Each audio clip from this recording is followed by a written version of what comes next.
भाइयों बहनों एवं माताओं, मैं डॉक्टर द्विवेदी लाया हूं आपके लिए घुटनों की समस्या से पूरी तरह छुटकारा पाने के लिए 100% टाइम टेस्टेड तरीका।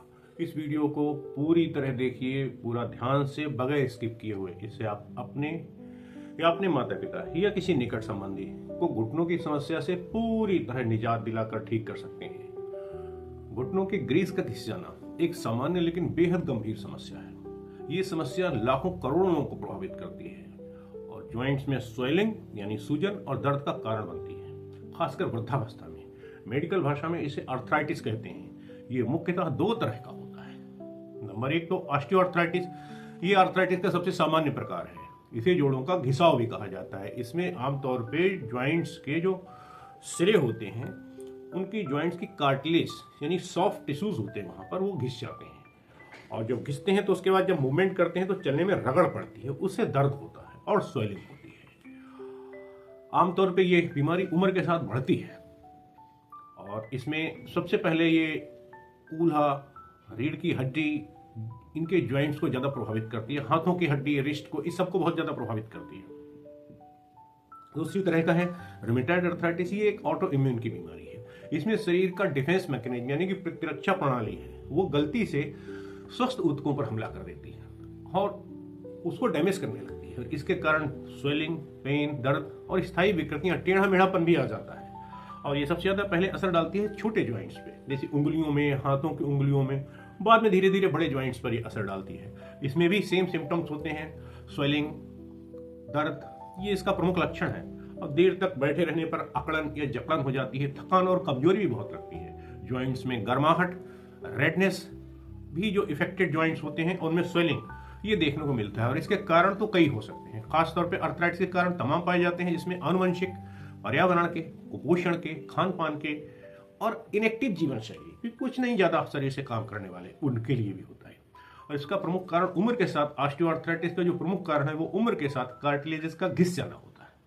और रूमेटॉइड अर्थराइटिस का तो भी पूरी तरह कारण ज्ञात नहीं है, लेकिन यही माना जाता है कि ऑटो इम्यून जो सिस्टम है उसके डिस्टर्बेंस का ये परिणाम होता है, जिससे ये डिफेंस मैकेनिज्म स्वस्थ ऊतकों पर हमला कर देता है। और भाई, अर्थराइटिस का एलोपैथी में कोई इलाज नहीं है, लेकिन इसके लक्षणों को कंट्रोल करने के लिए डिफरेंट ऑप्शंस अवेलेबल हैं, जिनका मुख्य उद्देश्य स्वेलिंग को कम करना, पेन को कम करना और जॉइंट्स की जो फंक्शंस हैं उनको बनाए रखना है। और दवाओं में आमतौर पर एनएसएआईडीज वगैरह दे देते हैं, जो पेन किलर, और स्टेरॉइड्स के भी दे देते हैं कई बार। और रूमेटॉइड अर्थराइटिस के लिए एंटीरोमेटिक ड्रग्स दिया जाता है, बायो एजेंट्स का भी इस्तेमाल करते हैं। खैर, अब आता हूं इसके इलाज पर, जो मुख्य चीज है। सबसे पहली बात है, इसके लिए वजन को कंट्रोल किया जाएगा। साइकिल चलाना, पैदल चलने से जहां तक हो सके उसे अधिक से अधिक तक बचाव किया जाएगा। खड़े होने का बचाव किया जाएगा। साइकिल का खूब इस्तेमाल करेंगे। साइकिल चलाइए, अधिक से अधिक चलाइए, मूवमेंट के लिए, चलने फिरने के लिए। उससे दो काम होते हैं, एक तो आपका पैदल चलना बचता है, ऊपर जॉइंट्स की आपकी एक्सरसाइज होती है जो जरूरी होती है। बैलेंस डाइट लेना, तो गैस वाले फूड को अवॉइड करना और रेगुलर एक्सरसाइज करना, लाइट एक्सरसाइज करना अर्थराइटिस के लक्षणों को ये कम करने में बहुत मदद करता है। और योग और ध्यान भी आपके तनाव को कम करने में और मेंटल हेल्थ को सुधारता है। उससे आपकी इस प्रॉब्लम में आराम मिलती है।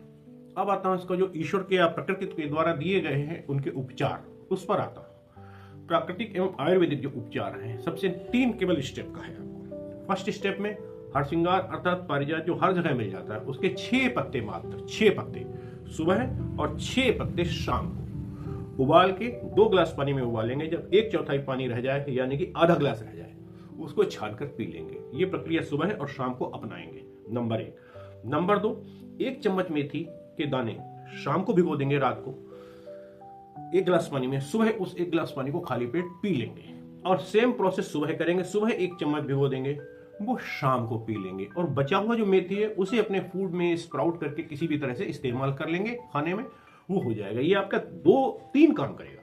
नंबर 1, आपके वजन को कम करेगा। नंबर 2, ये आपकी डायबिटिक प्रॉब्लम को सॉल्व करेगा। अलॉन्ग विद दैट, ये आपके अर्थराइटिस के लिए और हड्डियों के लिए हेल्पफुल रहेगा। तो आपको ये काम अवश्य करना है, ठीक है। अब आता हूं तीसरे स्टेप पे, थर्ड स्टेप। 3 स्टेप का बताया ना, थर्ड स्टेप में आता हूं। 250 मिलीग्राम शुद्ध शिलाजीत सुबह और 250 मिलीग्राम शुद्ध शिलाजीत शाम को लेंगे आप। सादा पानी से, दूध से, जैसे भी लेना चाहें आप ले सकते हैं। बाद में धीरे धीरे जैसे से आपकी बॉडी एडजस्ट करती आएगी, ग्रेजुअली इसे 500 मिलीग्राम सुबह और 500 मिलीग्राम शाम पर ले आएंगे। That's it.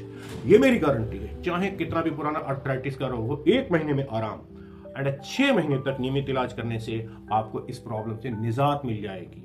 और अंत में निष्कर्ष तो यही निकलता है कि अर्थराइटिस भले ही एक गंभीर रोग है और एलोपैथी में भले इसका कोई इलाज नहीं है, लेकिन प्रकृति के द्वारा दी गई औषधियों से और स्वस्थ जीवन शैली से इसे 100% ठीक कर सकते हैं। और इस वीडियो को अधिक से अधिक लोगों को शेयर करें, जिससे अधिक से अधिक लोग इसका लाभ उठा सकें। हाँ, लाइक, शेयर और सब्सक्राइब करना बिल्कुल मत भूलें और स्वास्थ्य संबंधी किसी भी समस्या के लिए आप कमेंट करें।